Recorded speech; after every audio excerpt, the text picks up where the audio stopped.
buses be improved so that to take cars off the road and to reduce the pollution of the buses?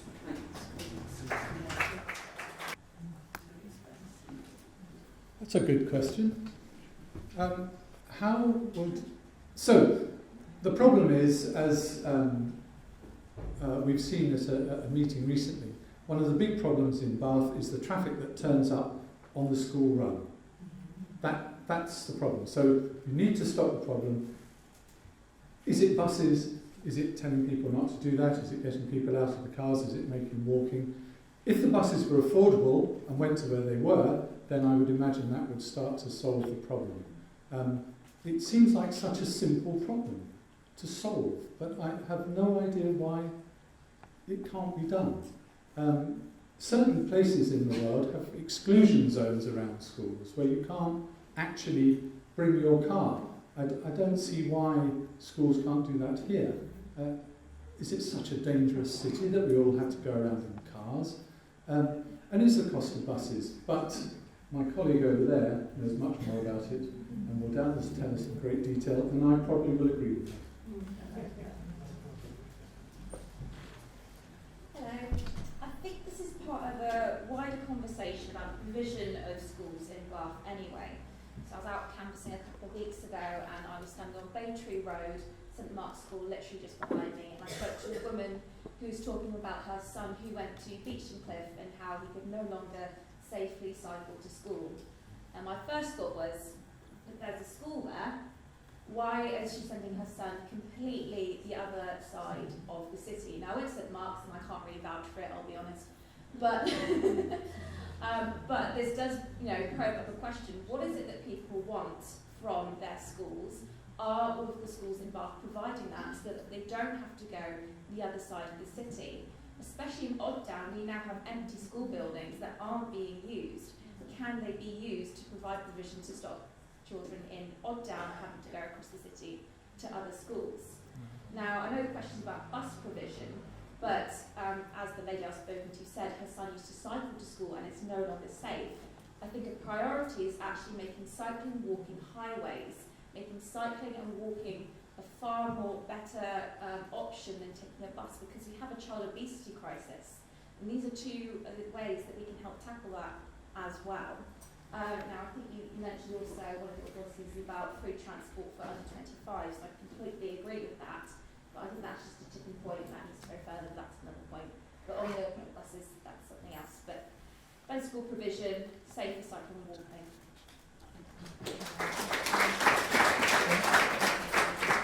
Well, I'm also nostalgic for the time when children went to their nearest local school. But we in the council have got very little control over what's now become national policy, and parents can choose which.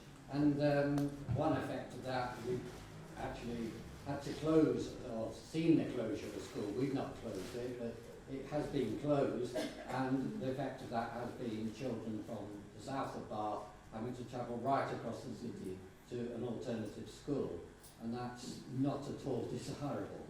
I think there's sometimes a misunderstanding that people think that the decrease in traffic when school holidays start is because of the lack of people taking their children to school by car. It's also because I think at least one parent is probably off work that week, is not going to work themselves. So it's difficult to disentangle those two effects.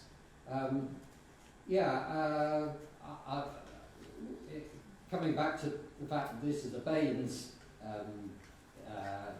problem, not just a Bath problem, my colleague and myself in Paulton did manage to get a bus route to a school which served Paulton children, which is Norton Hill School, as well as Somervale School, which is actually the nearest school for them. And it did require a lot of effort and a lot of cajoling of first bus and rallying the parents around it, but we achieved it in the end. So a more sensible sort of bus provision can sometimes be done, but I agree there is a problem when you've got schools which are historically in the wrong places and people have to then make the best they can of a geographically incongruous situation. Right.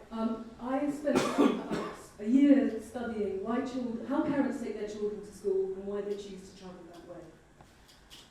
And I counted cars, and we counted about 40,000 cars with about 30 volunteers in the Lumbridge ward. And we did that over 2 weeks, one when all schools were at school and one when all schools, state and private, weren't at school. And the difference was almost 50%.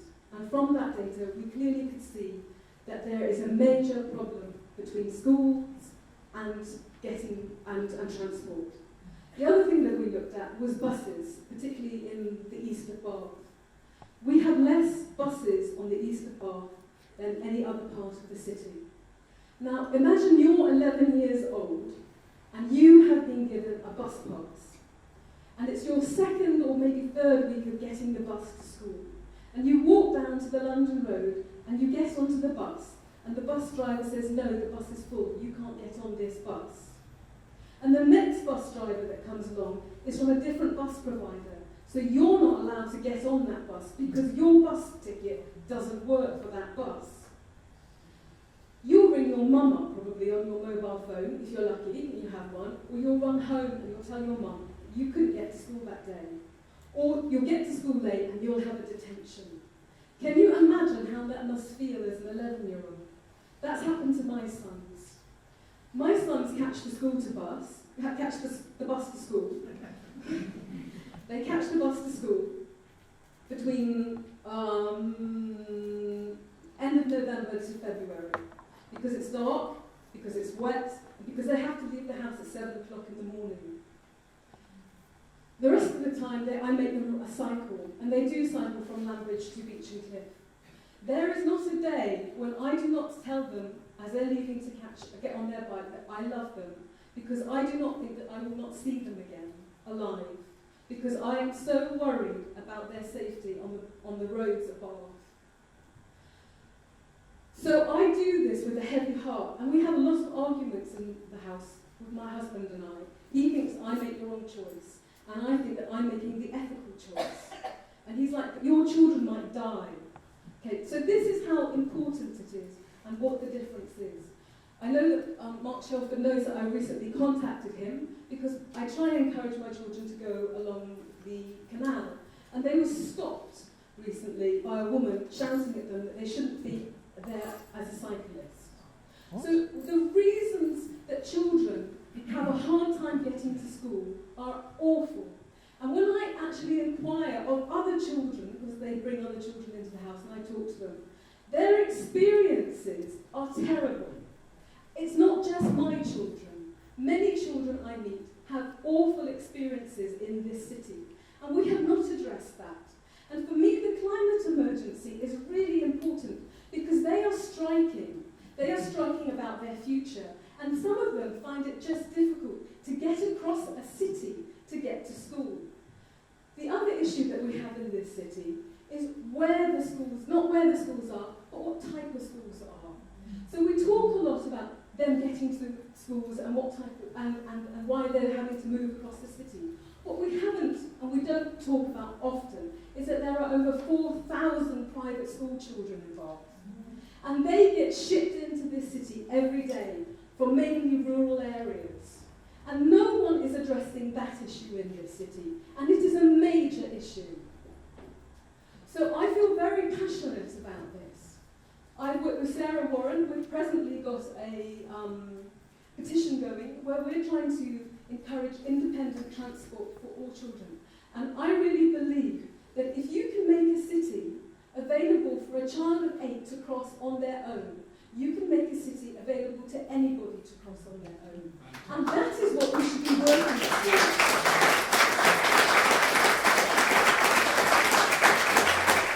If we really are committed to changing and making climate emergency the #1 priority in this city, we have to address buses, and we have to get on buses, and we have to walk, and we have to cycle.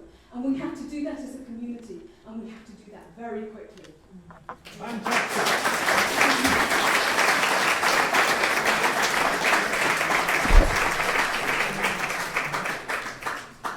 Thank you. It's a really good question. Many of you will know I was a soldier and I was based in America for 3 years. The family were there for 4. Queen sent me on holiday to Afghanistan for a year. And my daughter used to take the yellow school bus. What was interesting about that was the community said to the parents that the children should go on the yellow school bus. And it was considered not the right thing to take your children to and from school. There were after school clubs and things, so it did happen, but generally the community made that happen. So when I arrived to go for the job, I was very keen on the idea of trying to get the equivalent of yellow school buses within Bath and North East Somerset. I set the officers a task of working out how much it would cost to deal with all school children, whether they be privately educated or academy educated. And we've got a figure of £6.4 million a year to run the buses, not including the capital cost of buying the buses. Another aspect that was interesting from America was that the private schools in the region bought the buses and then got the pick of the start of the time of the day, the school day, and those that were public schools had alternative either earlier or later. So every bus did 3 journeys and it became very cost effective. And that's something I'd like to explore here. And we have done that. I've set up an initiative, first of all with the chief executives of the Multi-Academy Trust within Bath and North East Somerset, and then secondly there will be one with the headmasters and the bursaries of the private schools before we bring them together as a group. For some extraordinary reason I can't bring them together in one first shot. So providing yellow school buses and going to the West of England Combined Authority to get their money to run them. Now, I haven't won that battle yet with the West of England Combined Authority and the Mayor, but it is high on the agenda and it is being worked pretty hard by a number of us, both in South Gloucestershire and ourselves here. The second aspect, which I think is very important, is about the independent travel to schools. Now, I am lucky enough to chair the Active Travel Forum, and as part of that we have sponsored the local cycling and walking infrastructure plan. We've got money from WECA to do the study, and we set 3 priorities for that. First of all, safe routes to school, that was number 1. The second one was safe routes to work, and the third one was safe routes to amenities.